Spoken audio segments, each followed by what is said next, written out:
Hello and welcome to episode 210 of Tall Guy Talks Travel with Rick Doherty. Of course, I am your host, Rick Doherty. We're going to do something very special this week. In January, we teamed up with Jeff Gordon of the Diz Twitter community to help raise money for the LA Regional Food Bank in the wake of the horrible wildfires in Southern California. Jeff's efforts raised over $9,000, and $2,000 of that came after we ran our 3-hour video special on Saturday night, the 18th. That particular fundraiser has ended, but you can still give to the LA Regional Food Bank at lafoodbank.org. The recovery is just beginning in Los Angeles, and we can help make a difference. Every dollar donated helps provide 3 meals for actual people. On today's show, I'm going to put together 3 different segments I recorded with Jeff for that January 18th fundraiser. We'll talk about the wildfires and the importance of helping the LA Regional Food Bank, but we will also talk about Disney and have some fun as well. After that, we'll have even more fun. My co-host Maz will be here to talk about the movie Wicked, and we will talk about how the musical's success, followed by the success of the movie, could lead to a new theme park land at Universal. Right now, let's get things started with Jeff Gordon. Please, if you can, donate at lafoodbank.org. Thanks for being here, Jeff. Right. Thank you, Rick, for having me, first of all, and thank you for everybody out there for sharing and donating to such a great cause. Back in 2020, as we know, the pandemic started and Disneyland was closed a very long time.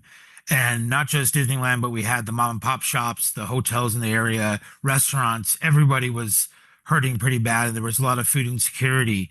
So I just did some research on food banks, and I first came in contact with Second Harvest of Orange County, which is part of the Feeding America network. And the first year in 2020, I think we raised around $26,000.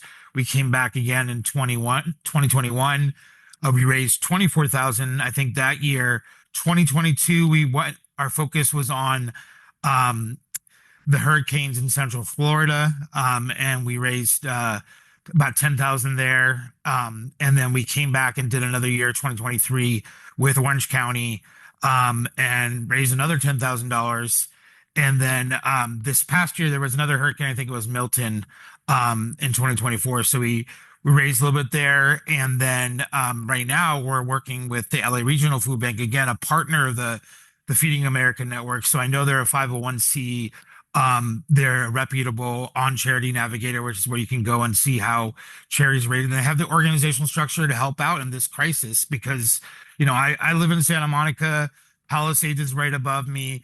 Altadena, where the Eaton fire was, the destruction has just been, you can't even describe it. The pandemic was one thing, and, people were getting sick, and here with all these homes being destroyed at one time and displacing such a disproportionate amount of people and jobs going out again, it's just going to be a really long-term need for food security. I've heard from people who even lost their power for 4 days and had to throw it away. So again, over the last few years, we've raised probably about over $80,000 for food banks because the need has been high. I mean, it's a basic universal need. People need to eat, and we don't want to see kids hungry. We don't want to see families hungry. So we're just grateful for the Disney community and the larger social media community that's out there. It all, we like to say it all started with a mouse. Well, this all started with a tweet. We just put it up, and it just kind of exploded from there, and I'm just grateful for that. A lot has been made, and every once in a while, a couple months, we get those scandals that happen because of the Diz Twitter community, and a lot has been made about the negatives, and there are negatives. I'm not going to lie about that, but one thing that has definitely really hit me over the past, 5 years as somebody who's really ingratiated himself into this community is there are a lot of good people here too. We might not be as loud, but there are a lot of people who want to make a difference. And like you said, almost $80,000. And when you asked for this. People put fundraisers that they had currently going on hold and said, let's do this. Let's focus on this right now because it's the immediate need. How inspired have you been by the community over the past few years when you've seen that this has worked so well? Yeah, and I think that's really the power of the positive Disney community. We may not be as loud, but we're out there, and it's encouraging, and I'm very inspired. Despite all the tragedy and heartbreak that's going on around the world, and as you say, online there's a lot of hate and different spewing going back and forth. When it comes time to these fundraisers, people kind of just put that all aside. Sites that don't get along with each other, people that don't get along with each other, everybody's retweeting and reposting.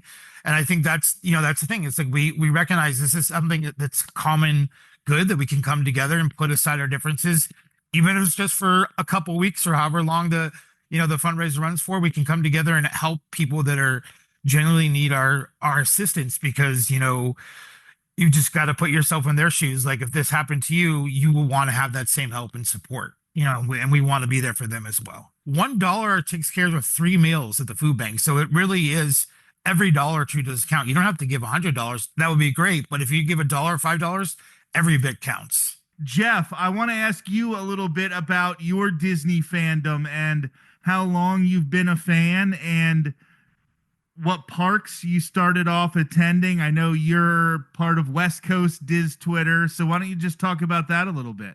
Yeah, well, I like to say I've been a Disney fan even before I was born. There was a time where my mom was going with my sister when she was 8 or 9 months pregnant with me, and I was hoping to be born on Main Street and maybe get that lifetime pass or whenever they were doing that, but it just didn't quite happen. But since I was born in 1980, I've been, a big fan of Disneyland and Anaheim as the original.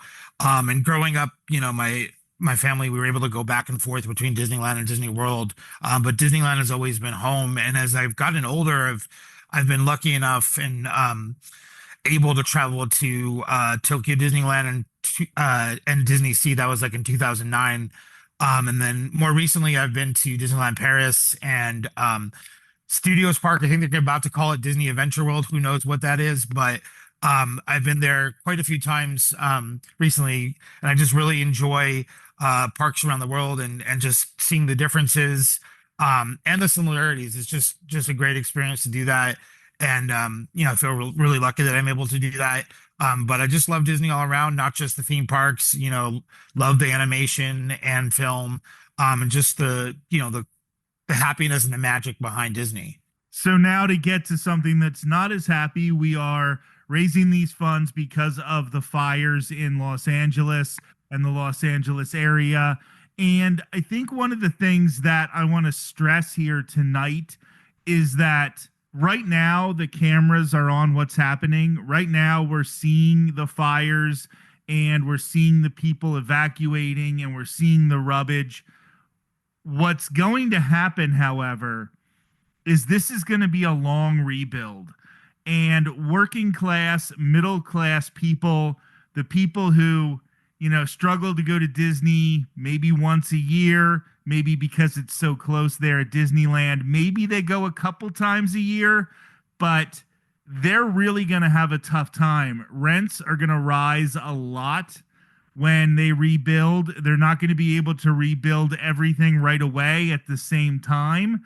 And this is going to be a big stressor. So things like food, if you can take one bill off of the table, if we can help reduce one bill with food insecurity, that's something that's going to help a lot of these working class families as they try to navigate a Los Angeles that is going to change forever. Yeah, absolutely. And I just want to stress, like what you're saying, it is a long-term recovery effort. And there are other organizations and charities out there with, if you can, certainly support that focus on the shelter. But LA Regional Food Bank is all about the food and just getting meals on the table while people are displaced, while they're getting back into their home, while they're trying to find employment.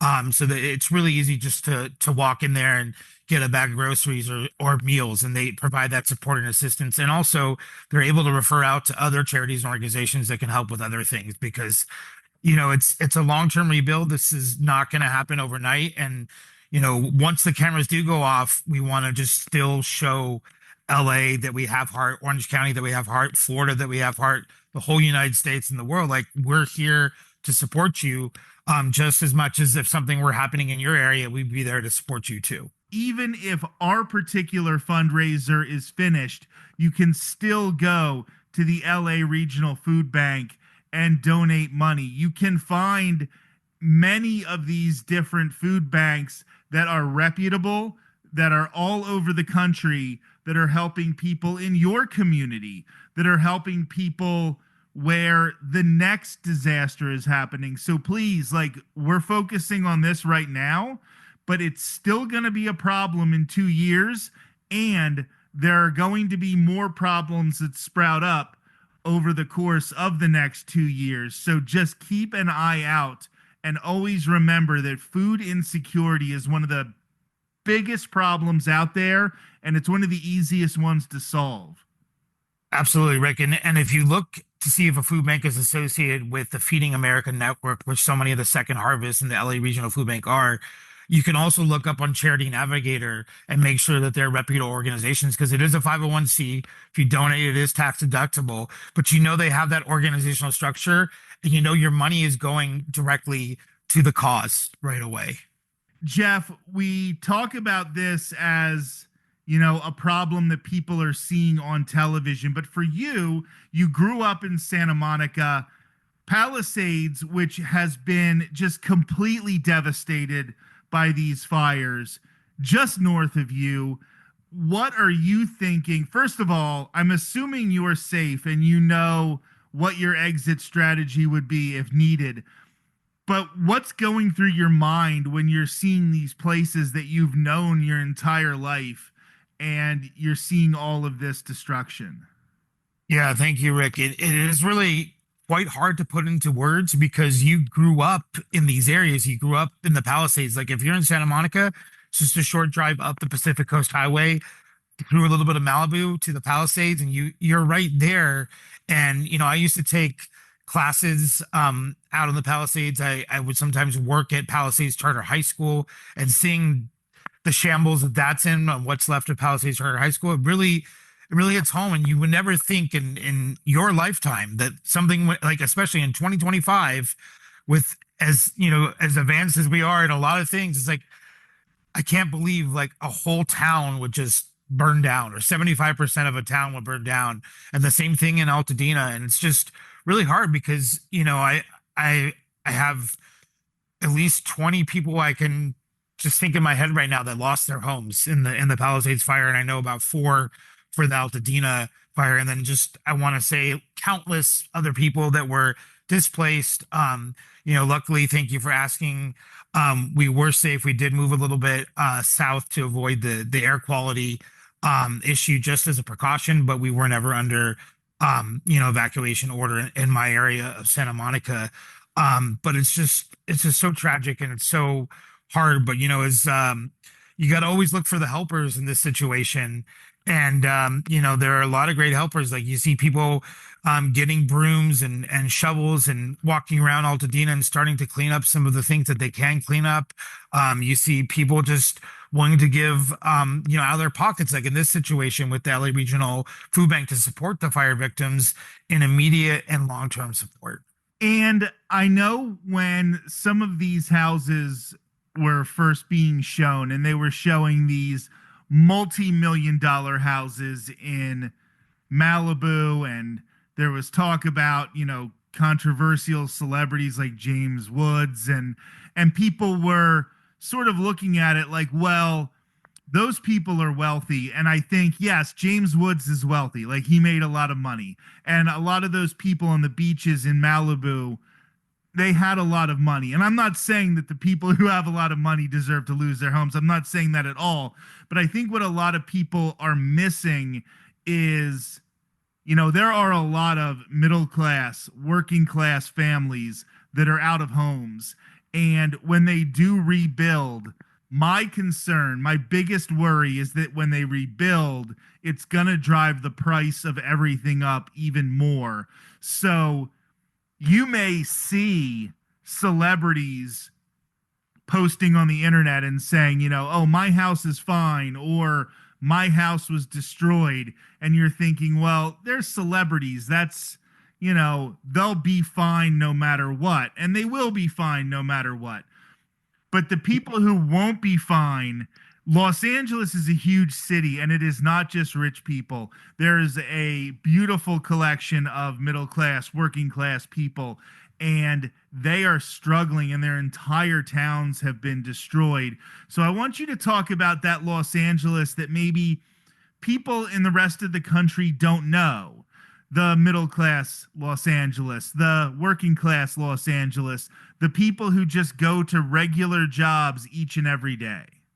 Yeah, I mean, you hit it right on the head there, Rick, is that Palisades is not all rich. There's people that have been living there for, having family homes there for a long time, but they're working class individuals. And then you have an entire cadre of employees that are in Palisades, people from housekeepers to nannies to gardening services to the, like even the Starbucks workers that in Palisades Village and the supermarkets, every one of those working class workers is now without a job. And those jobs may not be there. They may not choose to rebuild their homes there or rehire those individuals. So now what are they going to do? Where are they going to find employment? How are they going to put food on the table? And, Altadena, also a beautiful town. It was one of the first neighborhoods where African Americans were allowed to buy homes in the Los Angeles area and even in the state of California. So you have a community with historically marginalized individuals now flattened, and you have insurance that may not even pay for it all. Like if your home was valued at $1 million, even though I think that's really inflated in Los Angeles, everything seems to be valued at $1 million a home, insurance may only pay for half of that or a third of that. So then it becomes you can't even afford to rebuild on the land that you have. And what will happen is other people might move in and it changes the landscape, of the Palisades and Altadena area. So, it's really important to just try to provide support for the working class individuals. Not everybody in LA is a celebrity or an influencer. I'm a community college counselor. I'm not, by no means and I work in administration at a community college. By no means do I have a Hollywood show or a movie or anything like that. But it's not the majority of us. The majority of us, we're middle class, socioeconomic status. We're all trying to bring yourselves up and put food on the table. So when this happens and, there was not a lot you could do to prepare, you just have to get out. People will just have to run for their lives or abandon their cars in Palisades and Altadena, and just get out to save their lives. And unfortunately, some people did not. We lost, I think it's about 27 people that have lost their lives. So, people didn't have time, so this is just right now, again, with the LA Regional Food Bank, it's just there to support them in immediate, get food on the table because you're displaced, and long-term food security. And I think one of the great things about raising money for a food bank, as opposed to a number of other different charities, is let's say, and this is going to be a lot of people who donate to our, Diz Twitter collection of theme park fans. Maybe you have $10. Well, $10 for a food bank is going to go a lot further than it is with a lot of other charities, because you can get a lot of food. You can feed multiple people on $5-10. Right. And the food banks tell us that about $1 donated equals 3 meals, right? So if you just do the math right there, $10 is 30 meals. So when I'm out there promoting on social media and I say, hey, we're $400 away from hitting $7,000, that means we're 1,200 meals away, right? So like we're going to provide another 1,200 meals, for these individuals and families who need it the most, like in this time of crisis. When we talk about the Los Angeles area and some of the misconceptions that people have about it, not just when talking about this fire, but what are some of your favorite things about having grown up in Los Angeles? And what do you want the rest of the country to know about your area that you think maybe they have misconceptions?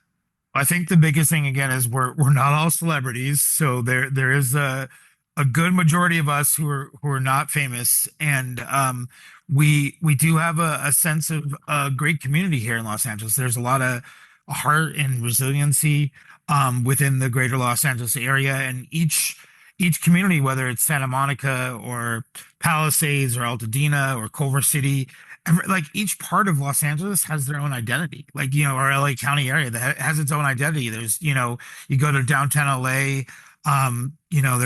there's Thai Town, there's the Fashion District. I mean, everybody has their own identity, and that's kind of what makes Los Angeles great, is that we have our own identity, but we can all come together as a community.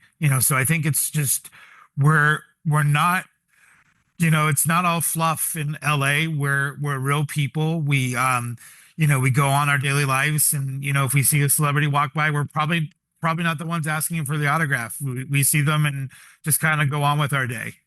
Yeah. Yeah, when I actually did live there, my uncle was a Dodgers season ticket holder, and I think one of the things that, and I'm wearing a Dodger hat today for this. Nice. I think one of the things that really shows you Los Angeles is going to a Dodger game, because you get everybody. Yes. The rich, and they have the really good seats right up close, and you have the middle class people who are out in the bleachers, maybe a more ethnically diverse group out in the bleachers, out in the outfield, and it's everybody coming together. There are the neighborhoods, there are the different areas throughout Los Angeles, but everybody does come together and have a collective identity as Right. being a Los Angelino. And Yeah, absolutely. it's such a beautiful thing, and I absolutely love that vibe. I think that's what's great about baseball and the Dodgers and Chavez Ravine, is that it's still accessible and somewhat affordable to everybody to come out. So you see, all walks of life who can be Dodger fans. And when the World Series was happening, and people from everywhere just came together to enjoy that they won in the parade, and it was just like the entire city was in great joy. But now that we're in a time of crisis, it's like we're also like having that grit and resiliency to come out of this stronger than we were before. It's going to take time, and then relying on our friends around, the United States and the world to help us, I think is critically important too. To donate to the LA Regional Food Bank, go to lafoodbank.org. Let's bring my co-host Maz back to the show now to talk about Wicked. Thanks for being here, Maz. Thank you for having me. How many times have you seen Wicked in theaters? I saw it 3 times in the theaters, and since it's come out for streaming, I've seen it 3 more times. So really, really going for it. How many times did you see Wicked in musical form? 3 times. So I've really just putting threes across the board. You are about to hit double digits on Wicked here. So I want to get into this here a little bit, and I want to start talking about Wicked as a Universal property. When you were at Universal for the Orlando Informer meetup back in December, they had a little room, a little store that had some trinkets in it. Why don't you talk about that for a little bit? Yeah, so they had I don't know if they're calling it an experience, but it was essentially a plussed up shop. And it was really cool. They had giant like billboards on either side, one of Glinda, one of Elphaba. And you walk in and they had a bunch of prop replicas from the show. So a bunch of different costumes and things like that, that you could walk through, which was very fun. And then they had some cool photo ops, like, with the broom or in the wizard's office, things like that. And then, of course, you exit through the gift shop. And they had a bunch of really cool merchandise that I amazingly restrained myself and did not buy anything, but it was very tempting because it was very good. And it was really cool. If you're a fan of the movie, and you like those little details and you'd be interested in seeing like costumes up close, I definitely recommend going to check it out. So a lot of times when we consider an intellectual property and whether it would be able to sustain its own theme park land, the first thing is how long lasting will this IP be? How relevant will it be in X amount of years?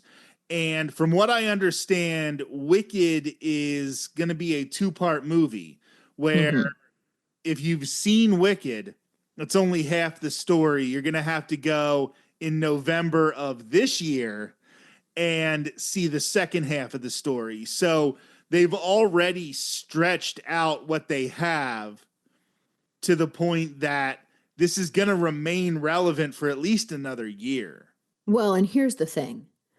Wicked, the stage show, opened in 2003.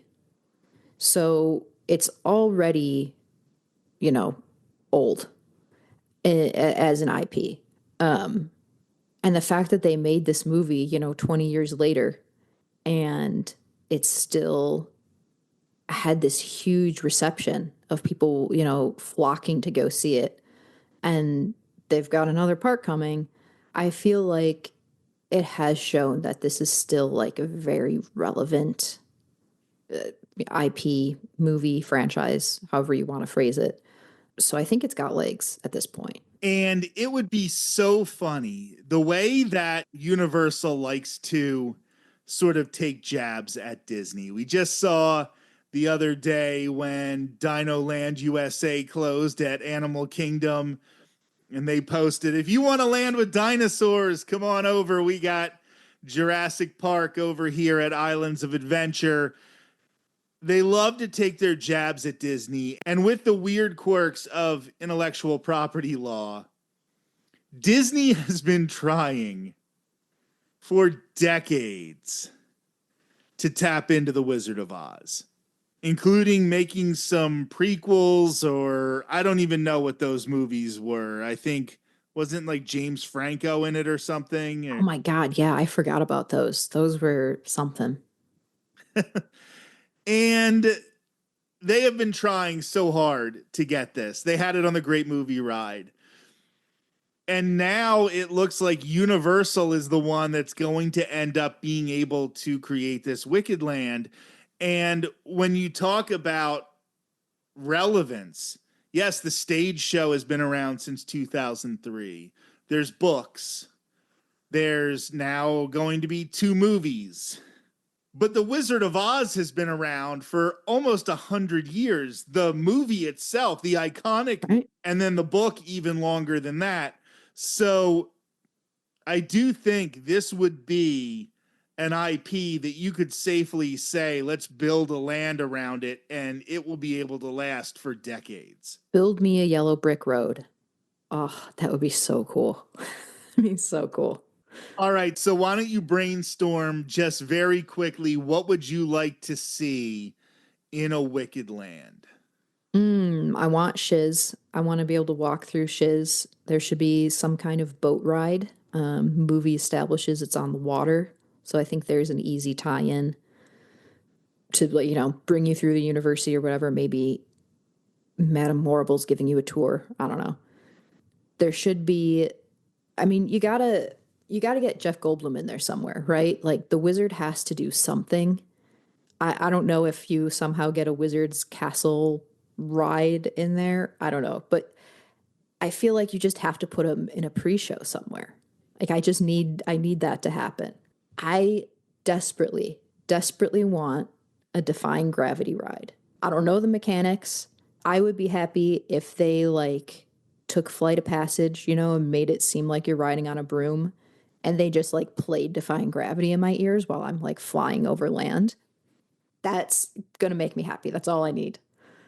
Just put the music in my ears and just CGI it. Flight of Passage, it's part Rip Ride Rocket. It's Yeah, exactly. I'm sure they'll come up with something better than that. but yeah, I just want this. I want this interactive world. I want to be able to walk down the yellow brick road to go see the wizard. I would love if there's a way. And Dancing Through Life, they're in a library and they've got like rotating parts. I would love if there's somehow some way to incorporate that into something. I don't know. There's a train. Give us a train ride. I have so many ideas. They're not great, but Universal, listen.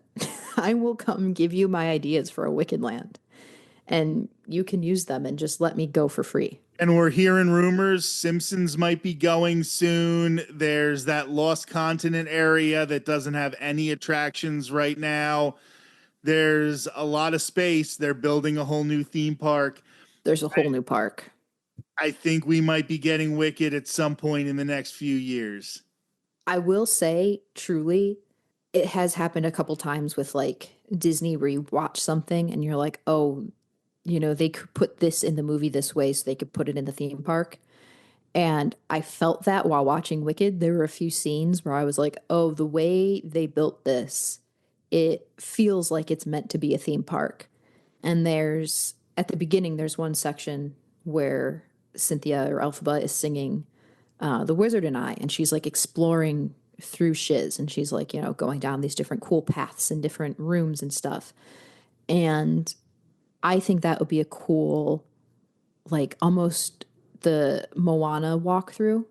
If they could do something like that with that kind of set, I think would be a really cool thing. I do fear that them creating a Wicked Land would subject a lot of regular day guests to just listening to people sing. And like, I might be part of the problem. Like, if you put me in those shoes, there's a small chance that there'll be a part of me under my breath, going like, when I meet the wizard, because I just can't help it. I tell you what, some great ideas. Universal, make it happen. Maz, it is always such a pleasure to have you on the show. Thanks for being here. Thanks for having me. This past weekend, I watched the fundraising concert for Los Angeles, and then I watched the Grammy Awards on Sunday night. With everything that is happening in the world and all of the people trying to divide us, I was inspired to see so many artists come together to help Los Angeles. I was inspired by seeing the Grammy winners use their platforms to speak up for trans people, struggling artists, diversity and inclusion programs, and other important causes that are under attack right now, with people like Elon Musk trying to squash free speech and trying to silence opposition. Creating, speaking, and coming together is critical. I lived in Los Angeles, and I have friends who live in Los Angeles. If you can donate, please do at lafoodbank.org.